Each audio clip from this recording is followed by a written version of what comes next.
In the quiet suburbs of Helena, Montana, the Jacobs family epitomized the American dream, or so it seemed.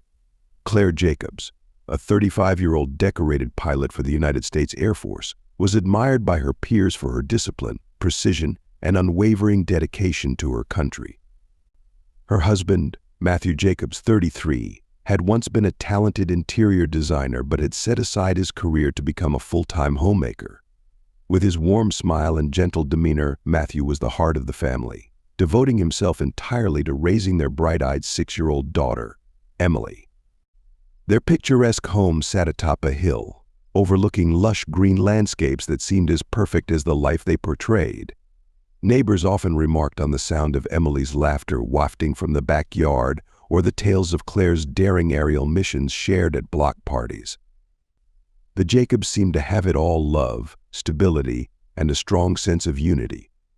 But behind closed doors, the foundation of their seemingly flawless life was riddled with cracks, small, silent fissures that would eventually shatter everything.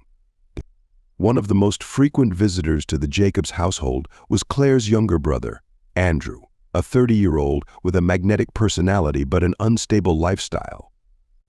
Unlike Claire, who was meticulous and disciplined, Andrew was impulsive and carefree, often stumbling from one failed venture to another.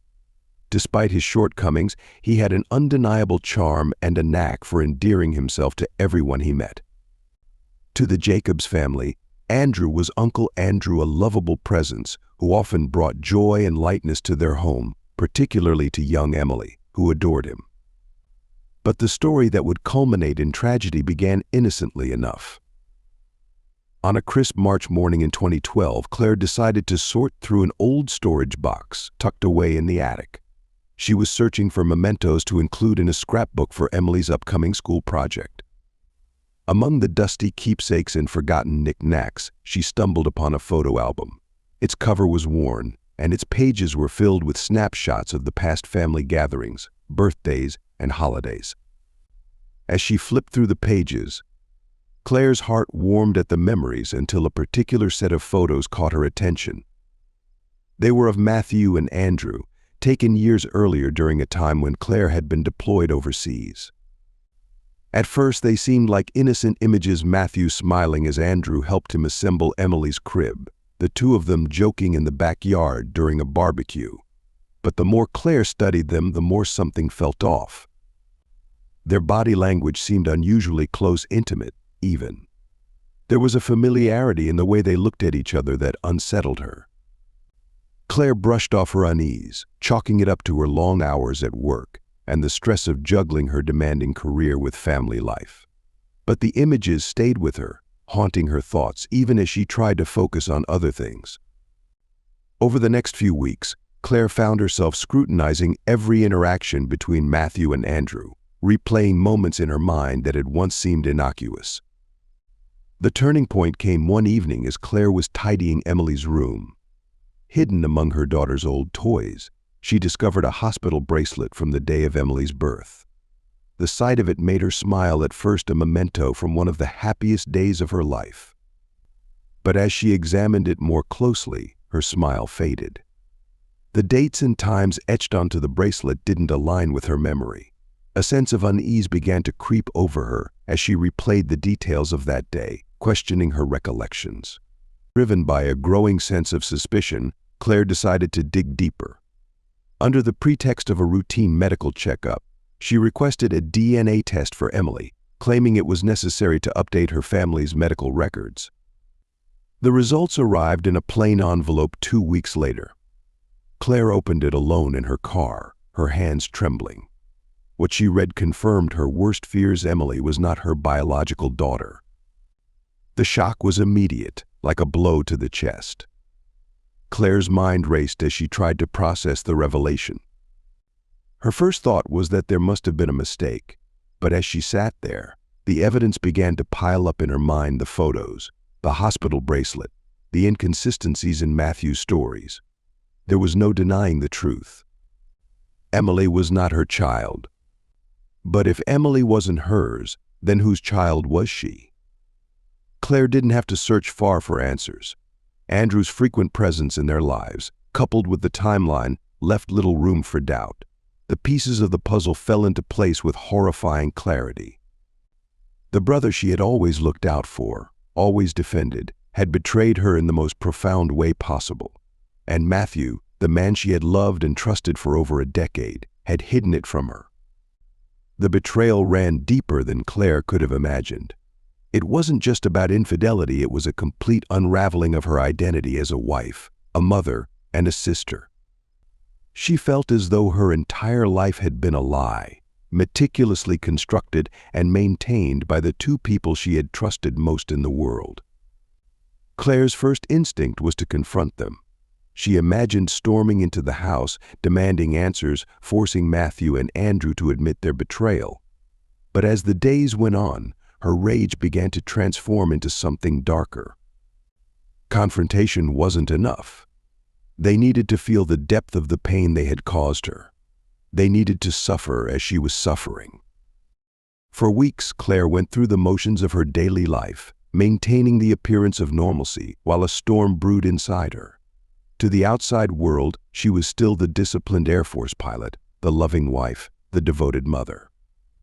But behind closed doors, she was a woman consumed by grief, anger, and a growing thirst for revenge. The story of the Jacobs family, once a picture of unity and success, was now a fragile illusion. And beneath that illusion lay the seeds of destruction, a reckoning that would change their lives forever. In the days following the DNA results, Claire Jacobs walked through life as if in a daze. Her disciplined demeanor, honed through years of rigorous military training, allowed her to maintain a facade of composure. To Matthew, she seemed a little quieter than usual, perhaps tired from her demanding work schedule. To Andrew, nothing seemed out of the ordinary. And to Emily, Claire was still her doting mother, tucking her into bed every night with a kiss on the forehead. But beneath the surface, Claire was unraveling. Every interaction between Matthew and Andrew, no matter how casual or innocent, now appeared laden with subtext. She replayed moments in her mind that she had once dismissed, the way Matthew's face lit up whenever Andrew visited, the laughter they shared over inside jokes she didn't understand, and the countless times Andrew had dropped by unannounced when Claire was deployed. What she had once considered a close, supportive relationship now felt like a betrayal that had been hiding in plain sight. Claire's mind churned with questions, each one more tormenting than the last. How long had the affair gone on? Had they ever considered confessing, or had they always planned to keep her in the dark? And most painfully, had Matthew ever truly loved her, or had she merely been a convenient shield for his lies? One evening, while Matthew was putting Emily to bed, Claire found herself alone in the living room. Her eyes fell on the family portrait that hung above the fireplace, a picture-perfect snapshot of their life together. She stared at it for a long time, her gaze fixated on Matthew's warm smile, Andrew's easy charm, and Emily's bright, innocent face. It was a lie, she thought bitterly. All of it. But even in her anger, Claire couldn't deny her love for Emily. The little girl was her world, and though the DNA test had revealed a painful truth, it didn't change how Claire felt about her. Emily was still her daughter in every way that mattered, and Claire vowed to protect her no matter what. Yet the thought of Matthew and Andrew laughing behind her back, hiding their deceit while she devoted herself to her family, made her blood boil. Claire began to investigate further. She combed through old emails, text messages, and phone records, searching for evidence that would confirm her suspicions. It didn't take long to find what she was looking for. In Matthew's email account, she discovered a series of messages exchanged between him and Andrew during one of her deployments. The tone of the email started innocently enough, updates about Emily, family news, but as Claire read on, the messages became more personal, more intimate. Her hands shook as she scrolled through the emails. The details were damning. Matthew and Andrew had not only shared a physical relationship but also an emotional bond that cut her out entirely.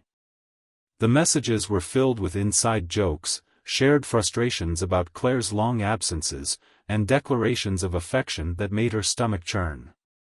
One line, in particular, burned itself into her mind: "I miss you every day.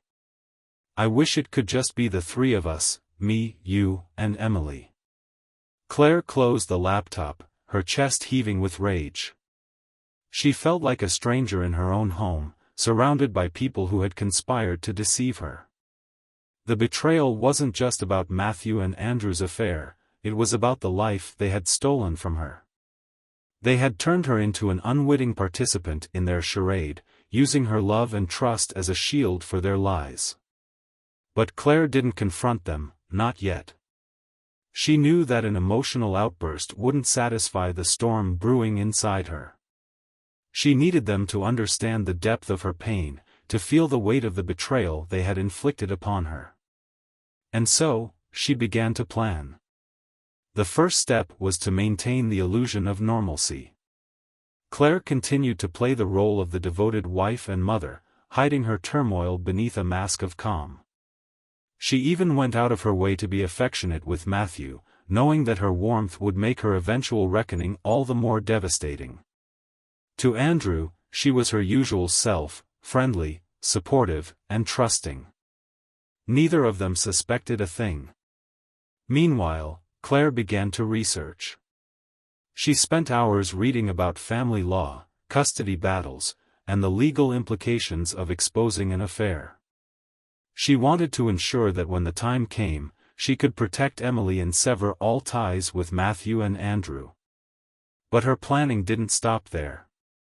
Claire's military training had taught her the value of strategy, and she was determined to use every tool at her disposal to turn the tables on her betrayers. One day, Claire suggested that they take a family trip. She proposed renting a cabin in the mountains, a chance to get away from the stresses of daily life and spend some quality time together.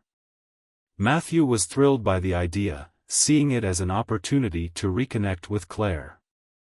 Andrew, ever eager to be included, offered to join them, and Claire welcomed his enthusiasm with a smile that didn't reach her eyes. As the date of the trip approached, Claire meticulously planned every detail. She chose a remote location, far from prying eyes, and ensured that she would be in complete control of the situation. The cabin she selected was isolated, surrounded by dense forests and towering peaks, a place where secrets could be revealed without interruption. On the surface, everything seemed perfect. Matthew and Andrew were none the wiser, caught up in the excitement of the trip and unaware of the storm that was about to descend upon them. Emily, too young to sense the tension, was overjoyed at the prospect of spending time in the mountains. Claire watched them with a quiet intensity, her mind racing with the possibilities of what was to come. As they packed their bags and loaded the car, Claire felt a sense of grim determination settle over her. She knew that the trip would mark the beginning of the end for their family, the final act in a story of love, betrayal, and revenge. And though she didn't know exactly how it would play out, she was certain of one thing: Matthew and Andrew would finally understand the consequences of their actions. The drive to the mountains was idyllic on the surface. The late autumn sun cast a warm glow over the winding roads as the Jacobs family made their way to the remote cabin. Claire drove with steady precision, her eyes fixed on the road ahead, while Matthew sat in the passenger seat, pointing out sights to Emily, who was perched in the back seat beside Andrew. Laughter filled the car as Andrew entertained Emily with his usual charm, telling stories that had her giggling uncontrollably. To an outsider, they might have appeared to be the perfect family on a weekend getaway. But to Claire, every laugh, every smile, was a reminder of the deception that had poisoned her life. The cabin was as secluded as Claire had promised. Nestled deep in the woods, it was surrounded by towering pine trees and bordered by a crystal-clear lake. The air was crisp, and the only sounds were the rustling of leaves and the occasional chirp of a bird. Matthew stepped out of the car and stretched, breathing in the fresh mountain air. "This is perfect," he said, turning to Claire with a grateful smile. We needed this. Claire nodded, her expression unreadable. I thought it would be good for us, she replied, her voice calm and measured. Inside, her heart was pounding. This was the moment she had been planning for, the moment when the truth would finally come to light. The first day passed uneventfully. They spent the afternoon exploring the area, hiking along trails and skipping stones across the lake. Claire kept her distance, observing Matthew and Andrew as they interacted with Emily. The sight of them laughing together, so at ease, made her stomach churn. She wondered how they could carry on as though nothing had happened, as though their betrayal wasn't a shadow looming over every moment of her life. That evening, as the sun dipped below the horizon, Claire suggested they sit by the fire pit outside the cabin. She had prepared everything in advance, a stack of firewood, marshmallows for Emily, and enough wine to lower Matthew and Andrew's guard. The flames crackled and danced in the cool night air as they gathered around, their faces illuminated by the flickering light. Emily, tired from the day's activities, eventually dozed off in Matthew's lap. Claire watched him stroke their daughter's hair with what seemed like genuine affection, and for a moment, doubt crept into her mind. Could she be wrong? Could there be some explanation for everything she had uncovered? But then she looked at Andrew, seated across from her, his smile easy and relaxed, and the rage surged back. No, she wasn't wrong. She knew the truth, and they had to face it. Andrew, Claire said suddenly, breaking the comfortable silence. Her voice was steady, but there was an edge to it that made both Matthew and Andrew glance at her with mild surprise. Do you remember that summer when I was deployed to Afghanistan? The one when Emily was born?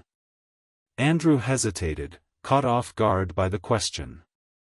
Of course, he said, forcing a smile. Why? Claire leaned forward, her eyes locked on his. Because I've been thinking a lot about that summer lately. About how you were always there for Matthew when I couldn't be. About how close the two of you became.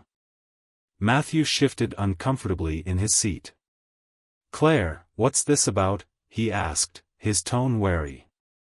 Ignoring him, Claire continued, her gaze never leaving Andrew. You were a real help, weren't you? Always checking in, always there to lend a hand. Almost like you were part of the family. Andrew opened his mouth to respond, but Claire cut him off. And yet, she said, her voice growing colder, I can't help but wonder, was it just about helping? Or was there something more? The tension around the fire was palpable.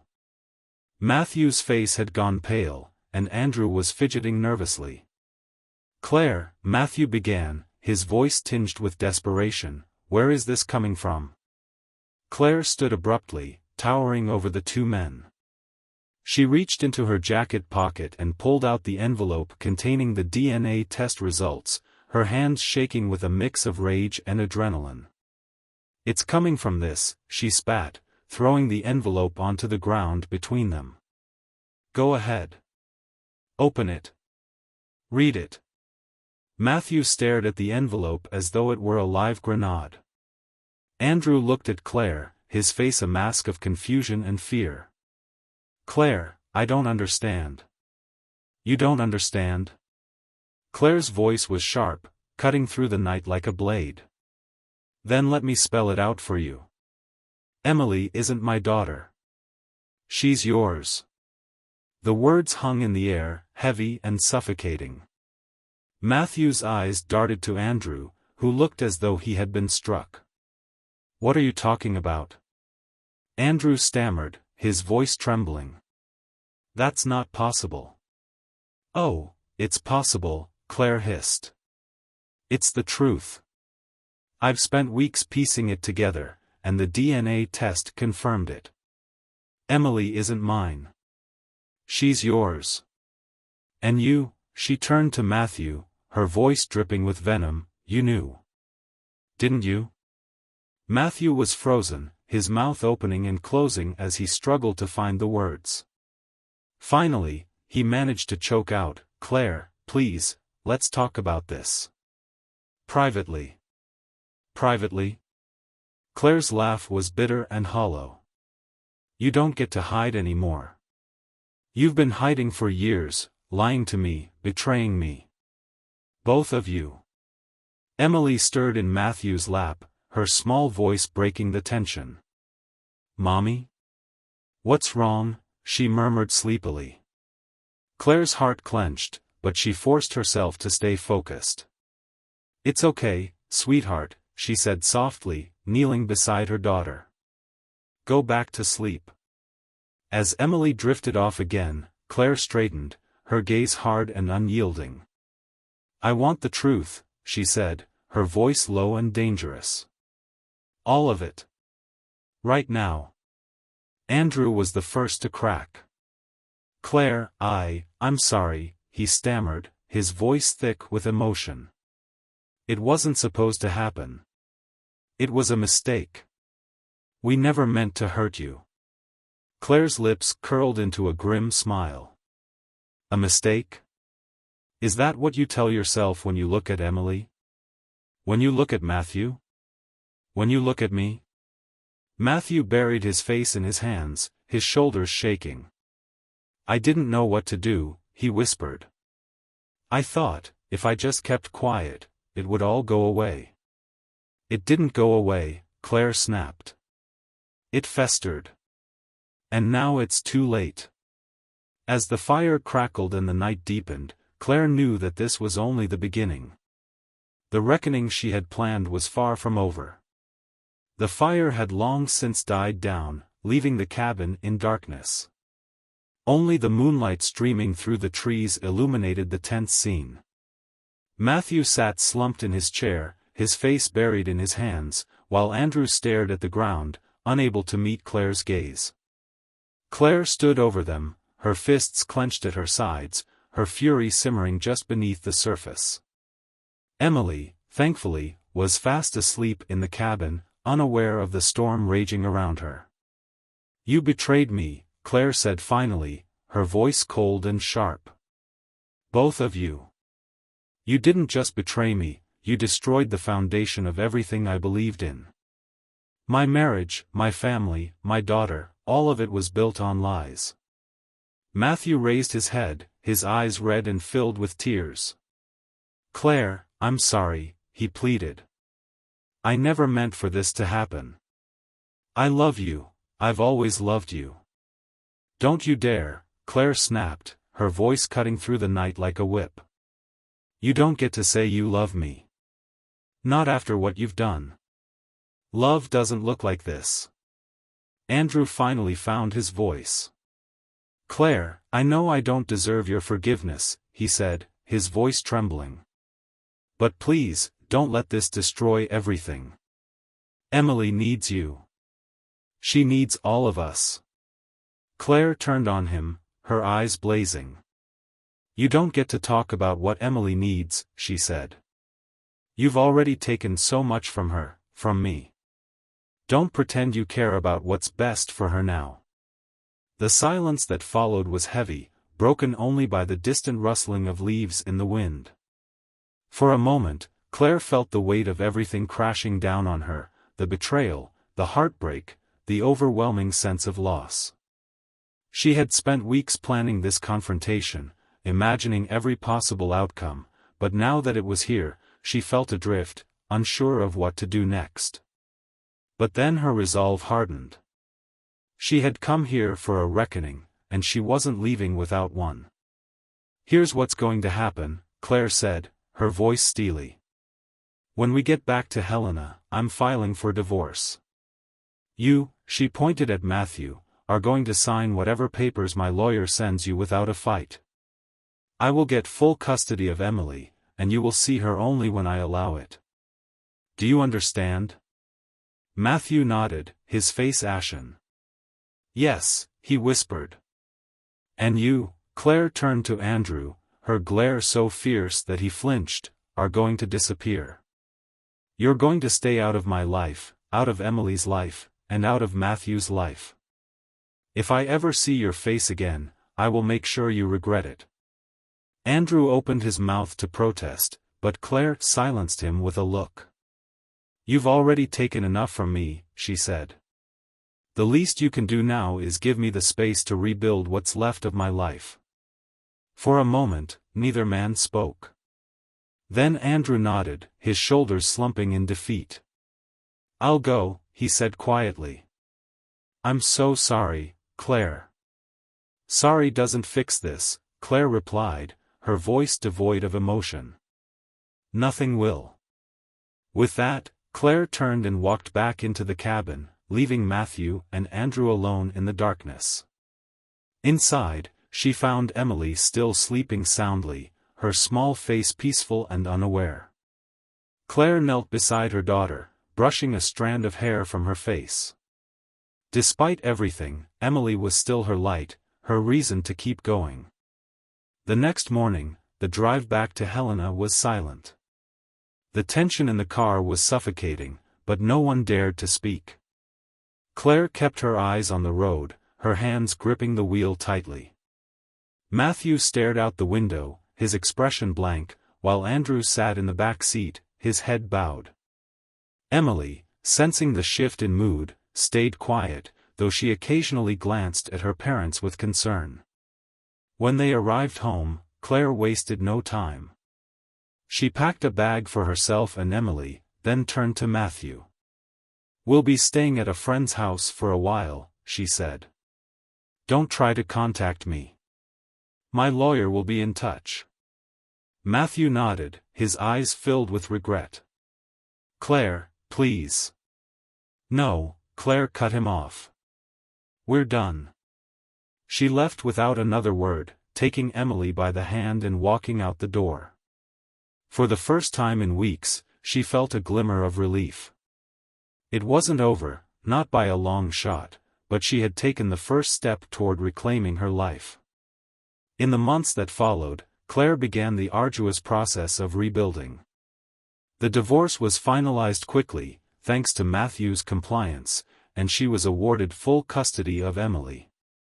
True to her word, she cut Andrew out of her life entirely. He moved to another state, and Claire made it clear that he was never to contact her again. But the scars of the betrayal remained. Claire struggled with trust, with the weight of what had happened, and with the knowledge that the people she had loved most had hurt her in ways she never thought possible. Therapy helped, as did the unwavering love she felt for Emily, who remained her anchor through the storm. In time, Claire found a new sense of purpose. She threw herself into her career, finding solace in the discipline and structure of her work. She built a new life for herself and Emily, one that was free of lies and betrayal. And though the pain never fully disappeared, she learned to live with it, to let it shape her into someone stronger, someone who refused to be defined by the actions of others. The story of the Jacobs family became a cautionary tale, a reminder of the devastating cost of betrayal and the resilience it takes to rebuild after being shattered. For Claire, it was a journey through darkness, but one that ultimately led her to a place of clarity and strength.